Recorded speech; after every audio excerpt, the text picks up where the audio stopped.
It's October, and as we prepare our front porches to receive little trick-or-treating ghosts and ghouls, you may have noticed that this podcast is coming out closer to the end of the month rather than at the beginning, as was the usual. And that's on purpose. You see, while we're trying to bring you more interviews to help you along with your business, you may have noticed that these interviews are also being released in video form on the Moneris YouTube channel. This allows us to put the interviews out in a more timely manner rather than waiting to package them all together for this podcast. So this podcast will still go out, but as a digest of all the different discussions I've had throughout the month.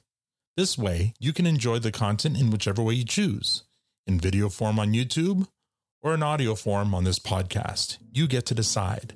And why? Because providing choice is just good business.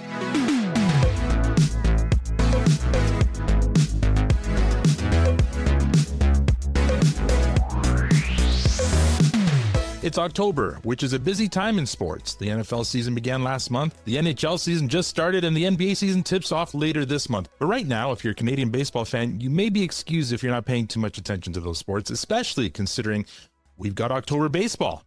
Now, as of this recording, the American League East champion Toronto Blue Jays, I'll never get tired of saying that, are waiting to see who they're going to face in the American League Division Series, the Yankees or Red Sox. So what does this have to do with business? As we learned during the NHL playoff run earlier this year, the postseason can mean increased spending, not only in the team's local market, but sometimes across the country. So here to help predict that spending is our resident sports and data expert, VP Business Development, Sean McCormick. Sean, welcome back. Thanks, Al. This is, it's unlikely that we were going to be talking about Blue Jays playoff spending back in April, but here we are, right? I would not have put any money on it, yes. Oh. You should have. Right? I know. Well, now, in hindsight. Now, right. This is the Blue Jays' first time in the postseason since 2023, but they haven't been past the wild card since 2016. So there isn't a lot of historical data to go on for that. But we do have some recent data that paints a promising picture that we can use as a predictor. What would that be?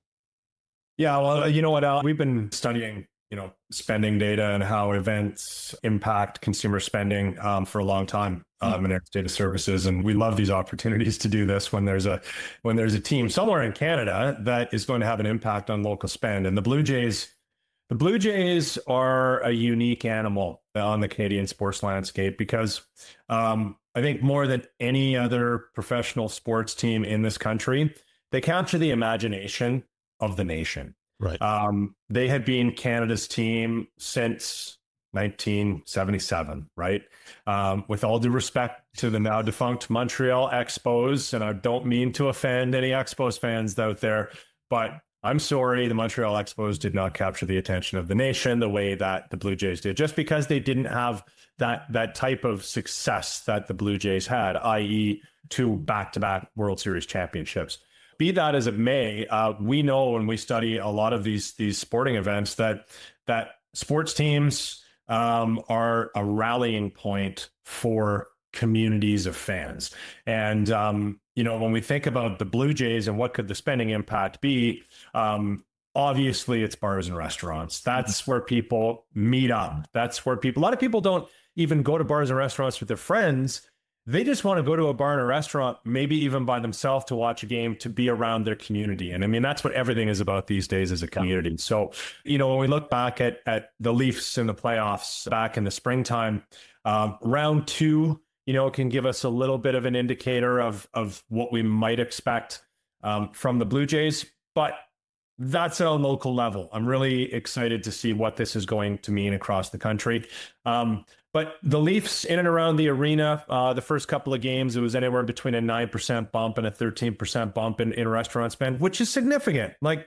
Think about that. You're saying to a merchant, I can increase your revenue in a day by 10%. Would you take that? Absolutely. They'd be doing backflips, right? The day of the week has a lot to do with it. Sure. If you look at the Leafs' first 2 home games in round 1, which was 9% and 13% up, that was a Monday and a Wednesday. So 9-13, not bad. Game 4 was an away game. It was on a Sunday. Right. Citywide, there was a 25% increase in restaurant spend in Toronto. So why would that be? that would be because usually people aren't out drinking heavily and celebrating and eating on a Sunday. Sunday, people are wiped out. A lot of them are kind of starting to maybe get to work and do some prep for Monday. So Sunday typically is not a busy day when it comes to restaurants and alcohol spend. So you're starting from a lower baseline on a Sunday. So the potential for the positive impact is that much greater. Yeah, and we've discussed in the past, too, it does take quite a bit to move the needle in a city like Toronto where there's so many other entertainment options. I mean, I've listed them already. Right now, there's preseason hockey going on. And if you're an NFL fan, you're in week 4, right? Yeah, we're going into week 5. Well, there you go. So it takes something to move the needle. So 25% increase, Sunday or not, is impressive. Yeah, absolutely. And, for a little bit of context, and I think you look back to 2023, last time the Jays made the playoffs, it was wild card. And they were both away games. Right. Remember, the wild card is a 3-game series, and the team with the worst record of the two teams doesn't get to play any home games. Right. It's because Major League Baseball wants to compress it. They don't want that travel day. So the higher ranking team of the wild card series gets all 3 games. So the Jays never had a chance to, really capture the imagination of the city. And near the stadium, spending was down 7%. Again, there's no event down there, right? The event is being broadcast. I feel like, though, fingers crossed, if they can manage a long playoff run here, we will get some of the other markets involved. I think we'll see more folks from across Canada enjoying the games. Well, you know what, Al? I think that will start immediately. Yeah. I grew up out west, and I can tell you that I didn't consider myself to be any less of a Blue Jays fan because I was living out west than any fan here in Toronto. And I think when you look around the stadium, if you've been to a game, or the broadcasts do a really good job of capturing some of the signs, it's super common that they'll show fans with a sign that, from Kelvington, Saskatchewan, came all the way, get a win for me, Vladdy, like that type of thing. Blue Jays fans travel. They do. And again, they've been around for 40 years as Canada's team. So I don't think it's going to take time. I don't think that the longer the playoffs go on, the more it will capture the attention of the country. I think the country's tuned in right now, and I think they're going to be there from start to finish. Well, I hope you're right, but I still hope it's a deep run. And, How do you think they'll do, though? What's your prediction for their overall run? I think that they need performances from everyone. Yeah. And I hope that everyone includes our best players without, calling out any of those players individually. I think that your best players need to be your best players, and your role players need to be playing at the highest level. Yeah. We've seen those role players like Alejandro Kirk, for example. Love him. He was an all-star. He was one of the best players this year, period. George Springer having what a renaissance for this guy, 37 years old, arguably the best season of his career, adjusted for age, definitely. So the question is, will Bobachek come back and be effective? Will Vladdy, will he be a 340 home run type of hitter that he was at times this season, but he finished the season not very strong? And can the Blue Jays get the starting pitching they need? Right. The teams with the best pitching and the most consistent pitching usually win the World Series. Do the Blue Jays have those horses? Potentially, if the stars align. And the question is, can all of the Blue Jays pitchers take their games to the highest level at the same time for 3 to 4 weeks? Yes. Agreed. And I mean, shortening the rotation will help, I think. And also this bye that they had will help, hopefully coming in rested and also setting up the rotation properly for whatever team they're about to face. So fingers crossed. I'm kind of cautiously optimistic as well. I'm here for the ride, though, because this was an unexpected ride this year. So to have October baseball unexpectedly, this is just bonus time for me. Yeah, it's bonus time, and everybody's got a chance. Yep. Some teams have a better chance than other ones, but everybody's got a chance, and that's why we're all excited and talking baseball in October. All right. Well, if folks like what they're hearing and want to learn more about what Moneris Data Services and your team does, where can they go? Dataservices.moneris.com. Lots of fun reading on the site. Happy to chat anytime. All right. Thank you so much for your time today, Sean. Thanks, brother.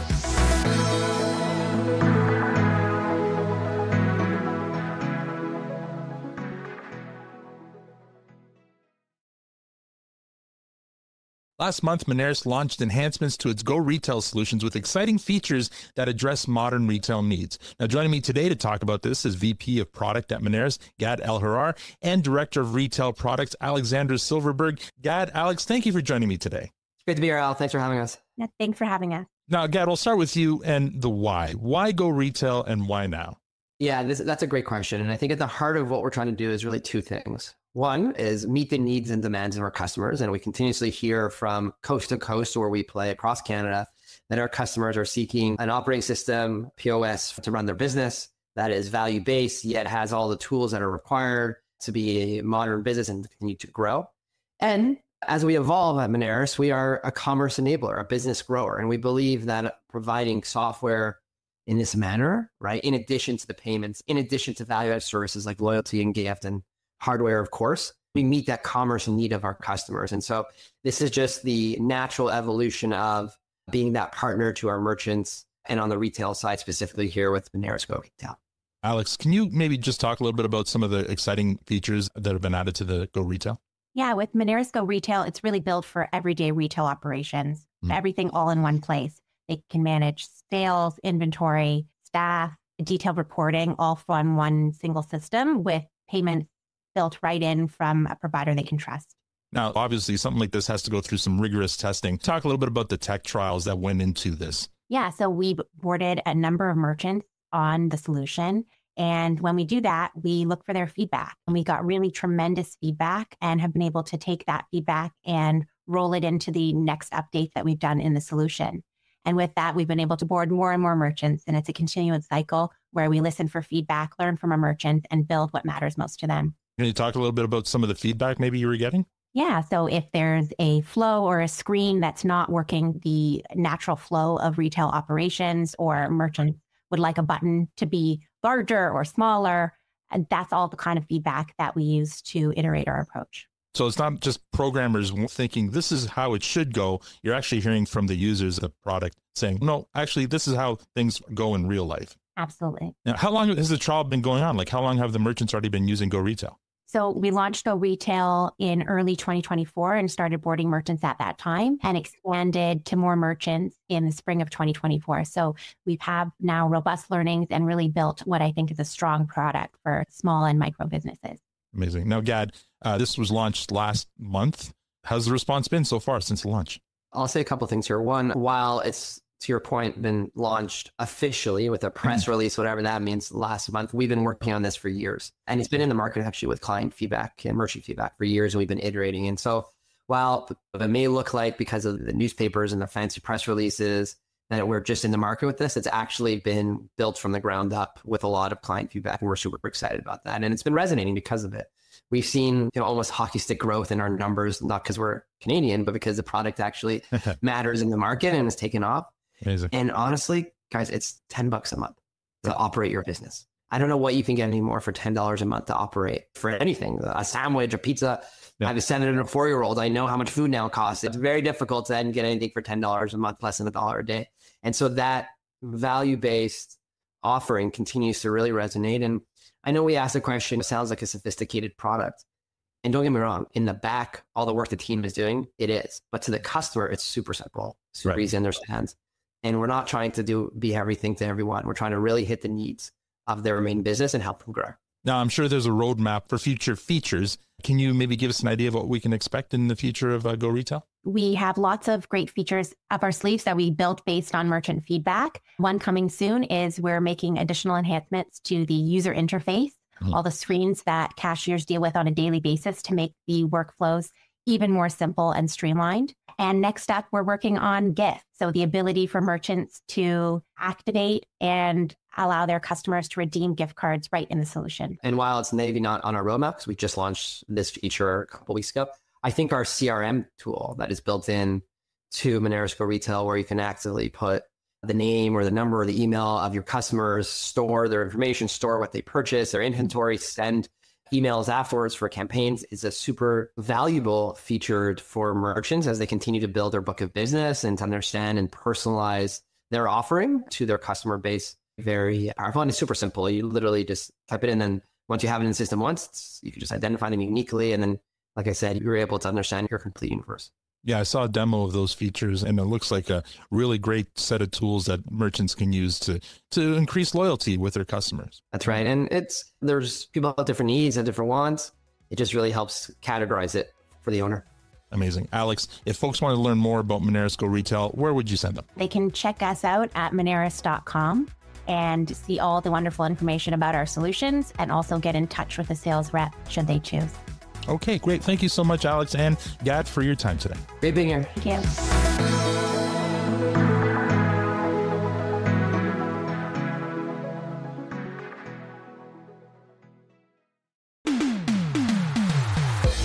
And that's all we have time for this month. Once again, please check the show notes for links to everything we talked about in this episode.